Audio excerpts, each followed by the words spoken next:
आदित्यम संस्कृत के इस क्लास में आपका स्वागत अभिनंदन है। कक्षा नवम की जो द्वितीय संस्कृत की पाठ्य पुस्तक हम पढ़ा रहे थे पीयूषम द्रुत पाठाय, उसमें एक पाठ छूट गया था और वह है अध्याय 17 लौहस्य तुला, लोहे की तराजू। बड़ी ही सुंदर पाठ है, रोचक पाठ है कि लोहे की तराजू को चूहे कैसे खा गए। लौहस्य तुला, आइए आज हम लोग इस बिहार बोर्ड कक्षा नवम में पढ़ी जाने वाली संस्कृत की सेकंड पाठ्य पुस्तक के पाठ 17 लौहस्य तुला का अध्ययन करें।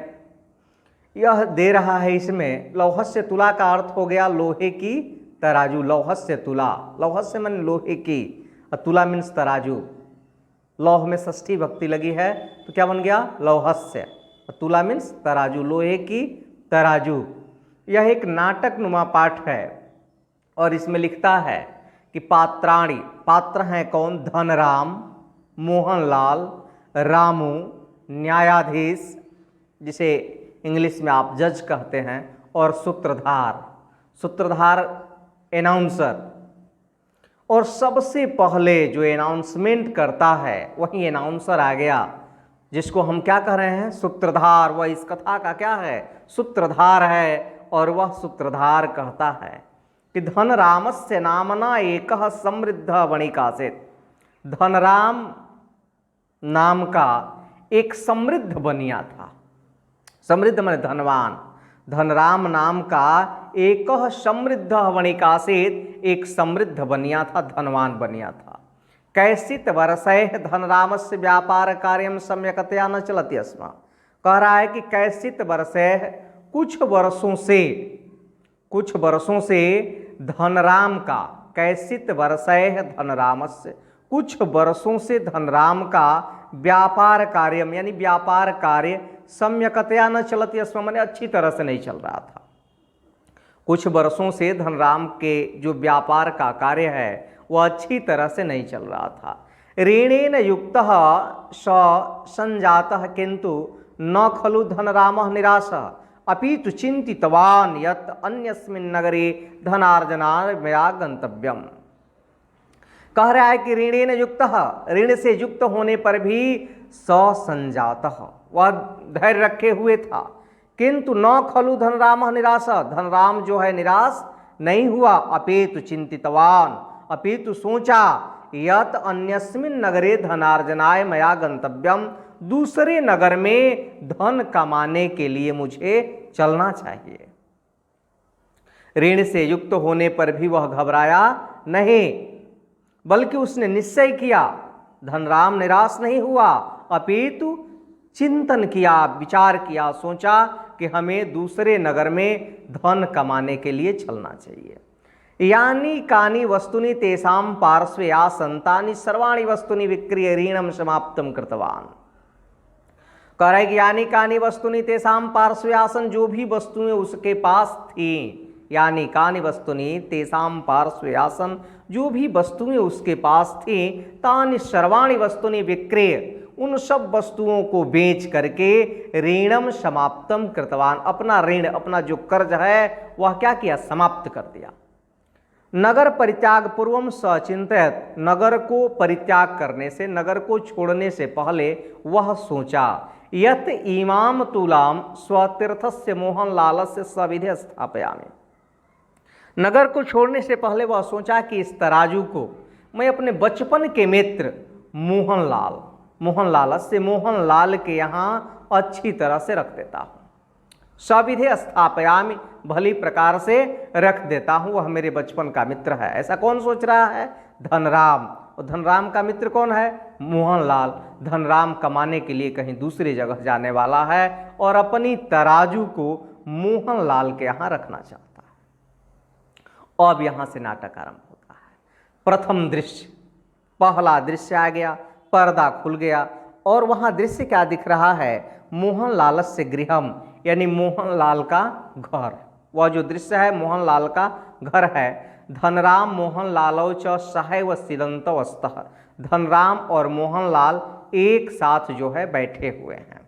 मोहनलाल कहता है भ्रातः धनराम, भाई धनराम, एतादृशीं दुर्दशाम तव विलोक्य अतीव दुखितो अस्मि। धनराम, मोहनलाल कह रहा है कि भाई धनराम, एतादृशीं दुर्दशाम, ऐसी दुर्दशा तव विलोक्य, तुम्हारी देखकर अतीव दुखितो अस्मि, मैं बहुत दुखी हूं। ऐसी दुर्दशा तुम्हारी देख करके मैं अत्यंत दुखी हूं। अपि तव अहम कांचित सहायताम कर्तुम शक्नोमि, बताओ मैं इस समय तुम्हारी क्या सहायता कर सकता हूं। अपि तव अहम कांचित सहायताम कर्तुम शक्नोमि, बताइए आप इस समय आपकी मैं क्या सहायता कर सकता हूं। धनराम ने कहा, भविता भवत्येव, जो होना था मित्र वह तो हो गया। अद्य अहम नगरम विहाय अन्यत्र यास्यामि, आज मैं इस नगर को छोड़ करके दूसरी जगह जा रहा हूं। अद्य अहम, आज मैं नगरम विहाय, नगर को छोड़ करके अन्यत्र यामि, अन्यत्र जा रहा हूं, दूसरी जगह जा रहा हूं। सर्वाणि वस्तुनि मया विक्रीतानि, सभी वस्तुओं को मैंने बेच दिया। मम पार्श्वे एका लौह तुलाय अस्ति, मेरे पास एक लोहे की तराजू ही है। किम इमाम तुलाम स्थापयितुम तुम शक्नोसि, क्या तुम इस लोहे की तराजू को अपने पास रख सकते हो। ऐसा धनराम ने मोहनलाल से कहा। मोहनलाल ने कहा, कथम न मित्र, क्यों नहीं मित्र, चिंता माँ कुरु, चिंता नहीं करो, सुरक्षिता तव तुला मत पार्श्वे भविष्यति, तुम्हारा जो तराजू है वह मेरे पास सुरक्षित रहेगा। धनराम ने कहा, धन्यवाद मित्र, धन्यवाद मित्र, धन्यवाद। तुला वही हस्ती, तुला जो है बाहर है, घर में बैठे थे लोग, बाहर है। स्वसेवकैः उक्त्वा अभ्यंतरे स्थापय, अपने सेवकों से कह करके अंदर रखवा लो। आशा से आसुरेव परावर्तिष्यामि, आशा है मैं बहुत जल्दी ही लौटूंगा। अस्तु चलामि नमस्कारा, ठीक है चलता हूँ, नमस्कार। धनराम याति, धनराम जो है चला जाता है। अब धनराम चला गया, वह लोहे की तराजू मोहनलाल रख लिया। अब दूसरा दृश्य आ गया। द्वितीय दृश्य है मोहनलालस्य गृहम, मोहनलाल का घर है। यहाँ सूत्रधार कुछ कह रहा है, यहाँ शब्द है विपुलम वित्तम अर्जितवान धनराम, विपुलम वित्तम अर्जितवान धनराम। अब एनाउंसर जो है सूत्रधार वह कह रहा है कि बहुत सारा धन जो है धनराम ने कमाया। के सुचित वर्षेषु स्वकीय नगरम परावर्त्य मोहनलालस्य गृहम गतवान, कुछ वर्षों के बाद वह अपने नगर में लौटा और मोहनलाल के घर गया। तो मोहनलाल ने कहा, भ्रातः धनराम, हे भाई धनराम, त्वम अत्र विलोक्य अतीव प्रमुदितो अस्मि, तुम्हें यहाँ देख करके मैं बड़े प्रसन्न हूँ। कीदृशानि कार्याणि चलन्ति, कैसे काम चल रहे हैं। धनराम ने कहा, अस्म्यमानः अहमपि स्वनगरं मित्राणां मध्ये च अतीव हर्षितो अस्मि। अब जो है यह भी प्रसन्नतापूर्वक कह रहा है कि मैं भी अपने नगर में अपने मित्रों के बीच में आकर के बड़ी प्रसन्न हूँ। अहमपि स्वनगरं मित्राणां मध्ये च आगत्य अतीव हर्षितो अस्मि, मैं भी अपने नगर में अपने मित्रों के बीच में आकर के बड़ी प्रसन्न हूँ। भगवत कृपया विपुलम धनम अर्जितवान, भगवान की कृपा से मैंने बड़ा धन कमाया। संप्रति अत्रैव कार्यारंभस्य विचारो अस्ति, आजकल अब यहीं पर काम फिर से शुरू करने का विचार है। आवश्यकता अस्ति तुलाया ताम वांछामि, मुझे अपने तराजू की आवश्यकता है, तुम उसे दे दो। मोहनलाल, अब देखिए यही कहानी जो है मोड़ ले रहा है। मोहनलाल दुखितो भुक्त्वा, अब जब वो अपनी तराजू इसके पास रखा था वो मांग रहा है, तो मोहनलाल दुखितो भुक्त्वा, मोहनलाल जो है दुखी होकर के कह रहा है कि महम कथेयम तव तुलांतु एकस्मिन् प्रकोष्ठे सुरक्षित रूपेण स्थापितवान आसम, क्या मैं कहूँ तुम्हारे तराजू को एक कमरे में मैं सुरक्षित रूप से रखा था। कि महम कथेयम तव तुलांतु एकस्मिन् प्रकोष्ठे सुरक्षित रूपेण स्थापितवान आसम, क्या मैं तुमसे बताऊं तुम्हारा तराजू एक कमरे में मैं सुरक्षित रूप से रखा था। पूर्वस्मिन् वर्षे दृष्टवान यत तुला मूसिकैः भक्षिता, एक वर्ष पहले ही मेरे द्वारा देखा गया कि तुम्हारे तराजू को चूहे खा गए। धनरामः साश्चर्यम, धनराम को बड़ी आश्चर्य होता है। किम किम, क्या क्या, किम कथयसि, क्या कह रहे हो। मूसिकैः भक्षिता तुला, मूसिकैः भक्षिता तुला, यानी चूहे तराजू खा गए। मोहनलाल ने कहा आम मित्र, हाँ मित्र, आम अतो लज्जितो अस्मि, मैं बड़ी लज्जित हूँ। धनराम ने कहा किंचित चिंतयन, धनराम कुछ सोच करके कहता है चिंता न करनिया, चिंता नहीं करनी चाहिए। मम तुला मूसिकय है खादिता तेन किम न खलु तव दोषम। धनराम ने कहा कुछ विचार करके चिंता न करनिया, चिंता नहीं करनी चाहिए। मेरे तराजू को चूहे खा गए, इसमें तुम्हारा क्या दोष है? उसमें निश्चय ही तुम्हारा कोई दोष नहीं है। मोहनलाल प्रसन्न हो गया, प्रसन्न भूत्वा, प्रसन्न होकर के तुम अतीव शिष्टो असि, तुम जो है बड़ी अच्छे हो। धनराम ने कहा अस्तु याम्यहम आम इतः नदी सन्निकटा एव, ठीक है, यहाँ से नदी जो है नज़दीक ही है। कथम न नद्याम स्नानम कुर्याम, क्यों नहीं मैं नदी में जा कर के स्नान कर लूँ। भ्रातः मोहन, भाई मोहन, मया सार्धम स्वकीय सूतम प्रेषय, मेरे साथ जो है अपने बेटे को भेज दो। मम वस्त्राणि रक्षिष्यति, वह मेरे वस्त्रों की क्या करेगा? रक्षा करेगा। ऐसे भी हम लोग सुनते हैं कि गए थे नदी में नहाने के लिए और उनका झोरा और वस्त्र लेकर के भाग गए। तो इस बहाने से वह धनराम कहता है कि अपने बेटे को भेज दे, वह मेरे वस्त्रों की जो है किनारे पर बैठकर रक्षा करेगा। मोहनलाल ने कहा आम आम, हाँ हाँ, कथम न मित्र, क्यों नहीं मित्र। रामो रामो, उस बच्चे का नाम है रामू। रामो रामो कहा आगच्छ, आओ पितृव्येन सह नदी में यावत गच्छ, चाचा जी के साथ नदी तक जाओ। रामू ने कहा अस्तु पिताजी, वह अस्तु, ठीक है पिताजी, ठीक है। रामू धनराम च गच्छतः, रामू और धनराम वहाँ से चल देते हैं। चल दिए रामू और धनराम। अब जो है तृतीय दृश्य आ जाता है, तीसरा दृश्य, और तीसरा दृश्य भी पुनः मोहनलाल का घर ही है। अब यहाँ अनाउंसर जो सूत्रधार है इस नाटक का, वह कहता है कि धनराम बालकम आदाय नदीम प्रति अगच्छत, धनराम बालक को लेकर के नदी की ओर गया। मार्गे कस्य साधु गुहायाम त्यम तक्तवान, रास्ते में एक साधु जी के कुटिया में उसको छोड़ दिया। पुनः च मोहन स्वगृहम आगतवान, और फिर वह मोहन के घर आ गया। और आते आते ही आकुल स्वरेश, आकुल स्वर में एकदम बेचैनी में कह रहा है मोहनलाल मोहनलाल। मोहनलाल जो है द्वारम उद्घाटन, अपना दरवाज़ा खोलता है। का वार्ता कथम आकुलोसी, क्या बात है, क्यों इतने व्याकुल हो। धनराम दुखी होकर के कहता है मोहनलाल मोहनलाल किम हम कथेयम, मोहनलाल मैं क्या कहूँ।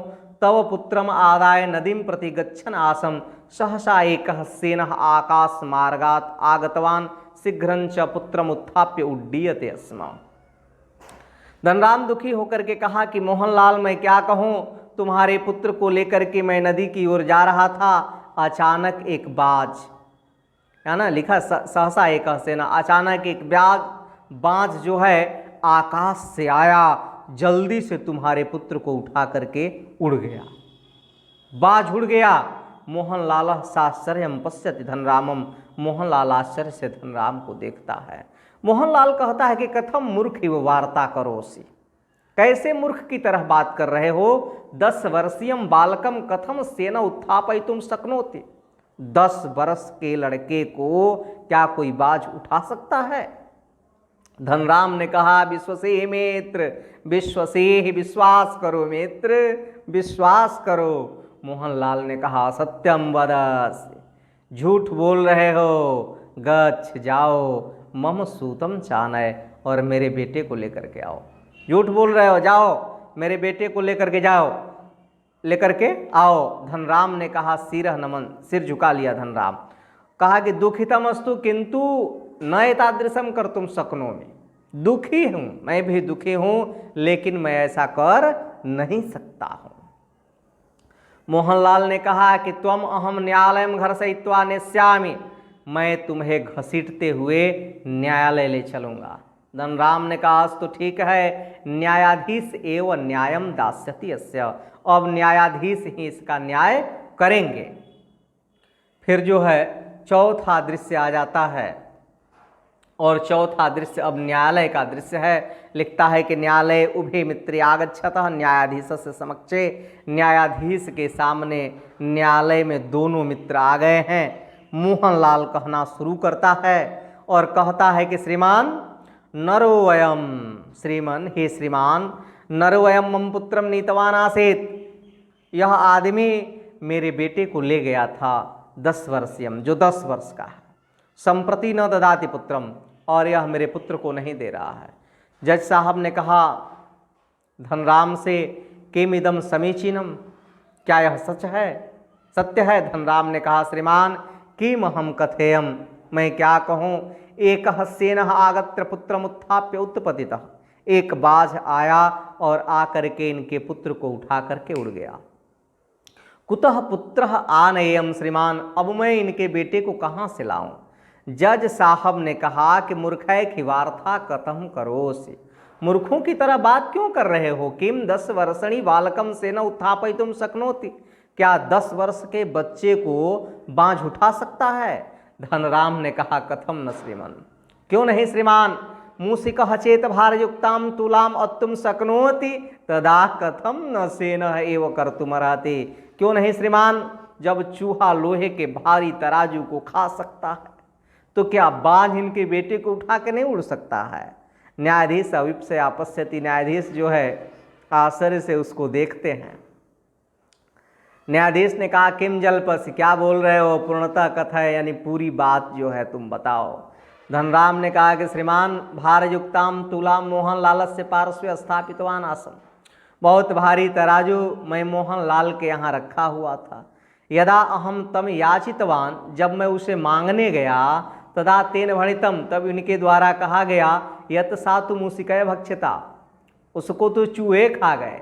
यदि मूषिका एवं कर्तुम शक्नुवन्ते तदा कथम न सेनो अपि एवं कर्तुम अर्हति, यदि चूहे जो है ऐसा कर सकते हैं तो क्या बाज ऐसा नहीं कर सकता है? जज साहब ने कहा मोहनलाल से धनरामस्य तुलाम आसुआनय, धनराम के तराजू को जाओ और जल्दी से लेकर के आओ, तव पुत्रः नूनमेव मिलिष्यति, तुम्हारा पुत्र जल्दी ही मिल जाएगा। मोहनलालः जिह्रेत शिरः च नमितं करोति, मोहनलाल बड़ी शर्मिंदा होता है, अपने सिर को झुका लेता है और कहता है मोहनलाल क्षम्यताम श्रीमन, क्षमा करें श्रीमान। जज साहब कहते हैं कि युवाम गच्छतम, तुम दोनों जाओ, तुलाम पुत्रम च अनयतम, तराजू और पुत्र को लेकर के आओ। किंचित कालांतरम उभय आगच्छतः, कुछ समय के बाद दोनों आ जाते हैं। जज साहब ने कहा मोहनलाल तुलाम देहि स्वपुत्रं च नय, तराजू दे दो और अपने बेटे को ले लो। धनरामम प्रति विलोक्य, धनराम की ओर देख करके जज साहब ने कहा शोभनम, बड़ी सुंदर, विवाद अवसानम संजातम, तुमने बड़ी सुंदरता से इस विवाद को सुलझाया। भवन्तौ गंतुम शक्नुतः, अब तुम दोनों जो है जा सकते हो। बड़ी रोचक प्रसंग है कि धनराम कितनी बुद्धिमता से मोहनलाल को हराया, अपना तराजू भी प्राप्त कर लिया और उससे विवाद जो हुआ वह बड़ी ज्ञानप्रद रहा। तो ऐसे ही हमें जीवन में कहीं कोई संकट आ जाए, कहीं इस ढंग की घटना घट जाए, तो वहाँ हम अपने बुद्धिमत्ता का प्रयोग करना चाहिए। फिर हम मिलते हैं जो शेष 9th क्लास का क्लास 6 से प्रश्न उत्तर है उसके साथ, और अभी हम मैट्रिक के परीक्षार्थियों को भी जो ऑब्जेक्टिव क्वेश्चंस कुछ बचा है व्याकरण खंड का और पुस्तक का, वह भी प्राप्त करेंगे। फिर मिलते हैं आपसे, तब तक के लिए बहुत बहुत धन्यवाद, शुभकामनाएं।